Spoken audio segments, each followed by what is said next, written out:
네, 그냥 수급을 하고 이 의미를 조금 파악한 다음에 끝낼게요. 오늘 금융투자가 일단 2,800억이 마지막에 들어온 상태는 금융투자가 상방 베팅을 했다고 보기가 좀 어렵습니다. 오늘 금융투자가 상방 베팅을 하면서 종가에 들어왔다라고 생각하기가 그렇게 되기엔 근거가 좀 부족해요. 금융투자는 지금 현재 풋옵션을 오늘만큼은 더 하방 베팅을 해놓고 종합 포지션으로 위클리 옵션과 월몰 옵션을 조정으로 만들고 있는 와중에 종가에 11,117계약 중에 대다수가 금융투자가 차지했다라는 거잖아요. 순매수로. 그러면서 동시에 뭐를 봐야 되냐? 베이시스가 어떻게 순간적으로 벌어졌는지를 봅니다. 베이시스가 이론 베이시스가 0.87이에요. 숫자는 잘 안 보이시겠지만 들으시면 됩니다. 이론 베이시스가 0.87이라는 것은 선물 지수와 코스피 200 지수가 정상적으로 지금 이론적으로 얼마나 차이가 나야 되냐 이겁니다. 현재 선물이 오늘 갑자기 종가에 올라가면서 322.6에 끝났고 코스피 200은 미리 3시 30분에 끝났잖아요. 3시 30분에 끝나면서 321.53으로 끝났기 때문에 끝난과 동시에 선물이 올라가서 순간적으로 이론 베이시스보다 시장 베이시스가 더 벌어졌습니다. 이론은 두 개 차이가 0.87이 나야 되는 게 맞는데 순간적으로 종가의 선물을 땡기면서 기관들이 땡기면서 1.07로 벌어진 거예요. 약 0.2만큼이 더 벌어져 있기 때문에 보통은 이론 베이시스가 더 높은 편입니다.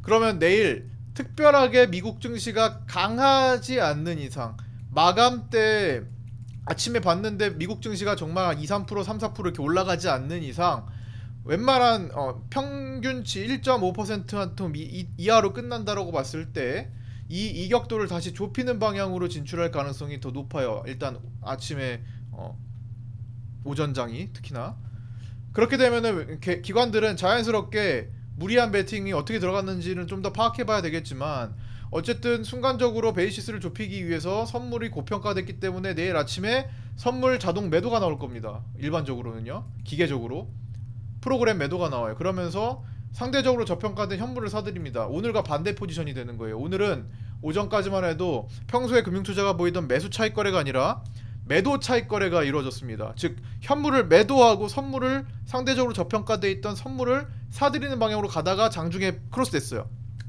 근데 오늘 막판에 다시 금융투자가 선물을 사들이면서 선물을 땡겨놓으면서 뒤집혔고 내일은 선물이 상대적으로 높기 때문에 상대적으로 비싼 선물을 매도하고 현물을 상대적으로 싼 현물을 사들이는 방식으로 매수 차익 거래가 진행되는데 이게 원래 기관들이 하던 방식입니다.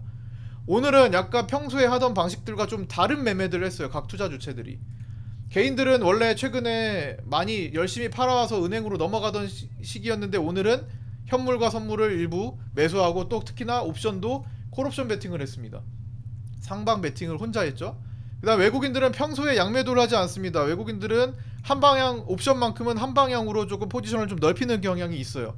그런데 오늘은 외국인들은 마음을 닫아버렸죠. 박스 횡보로 양매도를 통해서 위도 아니고 아래도 아닌 박스 횡보 베팅을 했습니다. 물론 옵션은 아직 만기가 많이 남아서 하루로 판단하기는 어렵지만 일단 적어도 오늘은 그런 생각을 하면서 했다라는 거예요.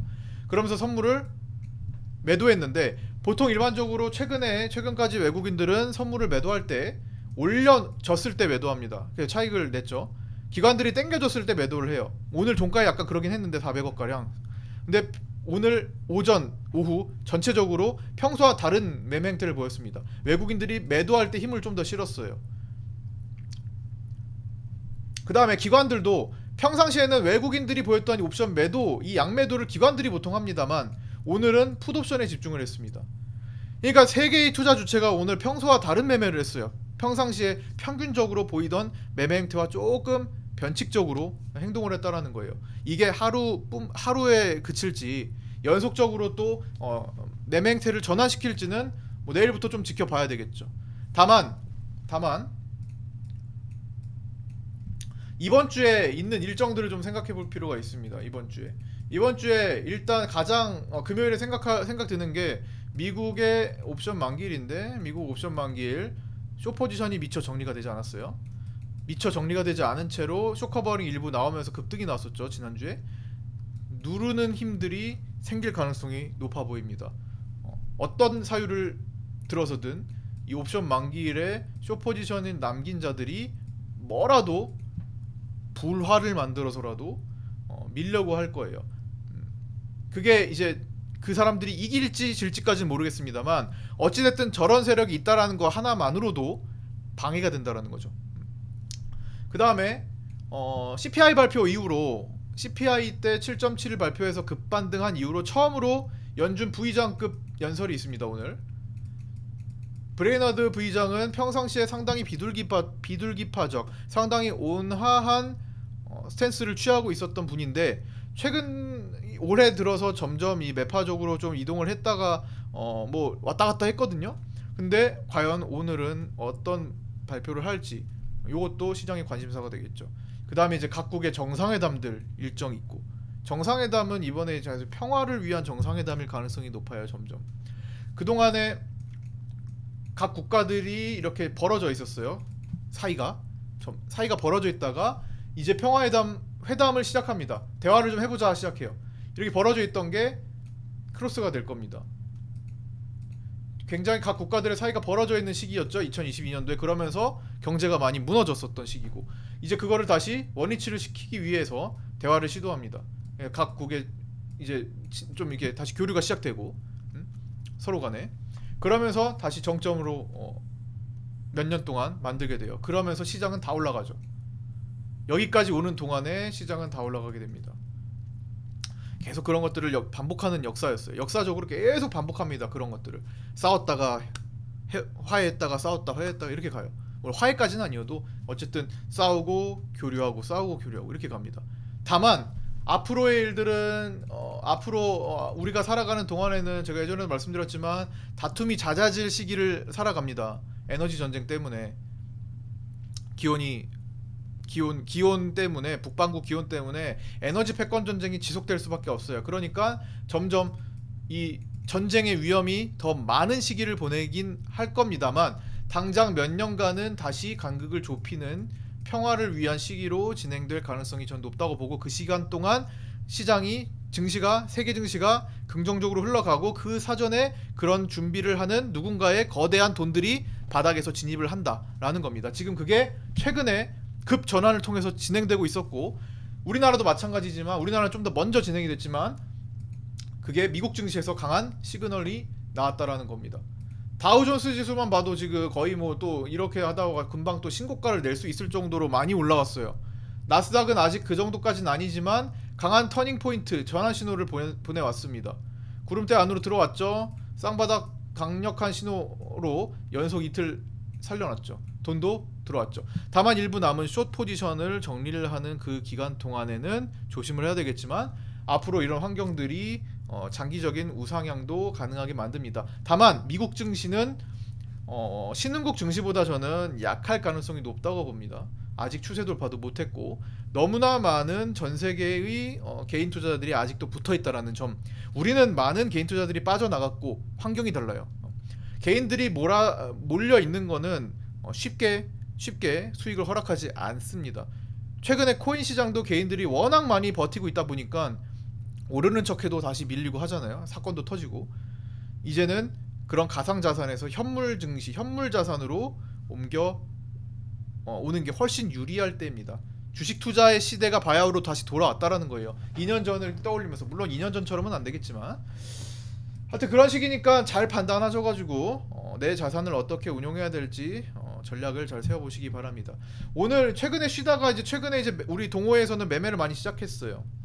오늘도 금요일에 종가 부근에 매수했던 거 아침에 급등 나와서 수익 실현하고, 또 그걸로 대명에너지였습니다. 대명에너지를 일단은 단기 1박 2일 코스로 수익 실현하고, 또 바로 현대문백스 저점 잡아가지고 단기 수익 실현하고, 또 종가 매수로 또 들어갔습니다. 이제 부지런히 매매를 해야 될 때예요. 물론 바닥에서 매집해서 끌고 가는 건 당연히 따로 존재합니다. 그거는 별도로 단기 매매도 같이 단기 매매를 하는데, 자, 동호회분들 채팅 한번 남겨주시겠어요? 제가 유튜브를 안 올리려고 하다 보니까 또 올리게 됐는데, 하다 보니까 또 그냥 올리자 해가지고 지금 약간 말을 유튜브 올리는 걸 고려해서 지금 올려드리고 있는데, 우리 내부에 카톡방 계신 동호회분들, 제가 직장인분들이 대부분이잖아요. 10분 중에 9분은 직장인분들이란 말이에요. 자, 직장인분들 진짜 도저히 이거는 매매 못하겠다 싶은 것들을 공략하나요? 아니면은 직장인분들도 충분히 살고 팔 수 있는 시간이 될 만한 것들을 공략하나요? 이게 단기 매매를 하는데 어떤 분 오해가 있으시더라고. 나 직장인이라서 못 따라갈 것 같다. 아니에요, 전혀. 오히려 급한 거는 배제합니다. 그거는 방송에서 그냥 단기 트레이딩 할 때만 타점을 잡아드리는 거지. 카톡은 절대 그렇지 않아요. 직장인분들이 매수하고 매도를 충분히, 오늘도 제가 호가까지 걸어드리는 것까지 제시해드렸죠. 어디에서부터 어디까지 걸어드리고 식사하시라, 이런 정도로 할 수 있게 해드립니다. 그쵸? 물론 시장을 이길 수는 없어요. 저는 시장은 누구도 이기지 못한다고 생각합니다. 그거는 진짜 전업 트레이딩 스캘퍼들만 이길 수가 있어요. 하지만 직장을 포기하고 스캘핑 하실 수는 없잖아요. 그렇죠? 그거는 다른 영역이고, 대부분의 저는 직장인 트레이딩을 직장인 매매를 도와드리고 있는 거기 때문에 충분히 가능할 정도의 구간에서만 공략을 합니다. 물론 뜻대로 안 되는 시기도 있겠죠. 시장의 움직임에 따라서, 그리고 어떤 공시가 나왔느냐에 따라서. 그러나 일단 기본적으로 합리적인 선에서 모두가 같이 안 됐다고 판단되면 다시 바꿔드리고 이렇게 합니다. 예. 오늘도 뭐 아침에 급등해서 충분히 매도할 수 있는 구간에다가 시간을 줄 수 있는 데다가 해드렸고, 대명에너지 이 구간에서 매도를 했다라는 거죠. 충분히 드렸고, 그 다음에 현대모백스도 미리 중간에 갔다가 올 수 있다고 판단하고 그 가는 구간에다가 걸어두시라고 말씀을 드렸는데, 나머지 10원 체결 안 된 거 3640원까지 말씀드렸거든요. 3640원까지 분할 매도하고 나머지는 그냥 처리하시라고 말씀드리고, 또 다른 종가 종목으로 옮겨왔고, 이렇게 뭐 충분히 직장인분들도 하실 수 있게 하니까 괜히 의뢰 걱정할 것 없이 해드립니다. 그래서 그걸 걱정 안 하셔도 되고요. 할 때는 해야죠. 대기하고 있던 시간이 길었잖아요. 그동안 시장 하락기에 대기하고 있었던 땐 대기하고 있었던 때고, 할 때는 또 하면서 만들어 나가야 될 겁니다. 할 때도 놓치고 대기할 때도 놓치고 하면은 뭐 주식을 하는 이유가 없겠죠. 시장이 강할 때는 또 생각보다도 오랜 기간 동안 생각보다도 더 강한 장이 펼쳐집니다. 지금 그게 어쩌면 준비되고 있는 시기라고 또 생각이 드는 정도로 파생시장에서 수급이 꾸려지고 있어요. 자, 오늘 여기까지 마칠 거고요. 같이 함께 하실 분들은 유튜브에 댓글 남겨드린 그 주소로 연락 주시면 되고요. 오픈카톡 유정구 검색하셔가지고 문의 주시면 됩니다. 자, 고생 많으셨고요. 오늘 여기까지 마치도록 하겠습니다. 남은 오후 시간 즐겁게 보내시고요. 수고하셨습니다. 내일 아침 8시 반에 아프리카TV 라이브 방송에서 뵙도록 하겠습니다. 구독과 좋아요, 알림 설정도 부탁드립니다. 마치겠습니다. 감사합니다.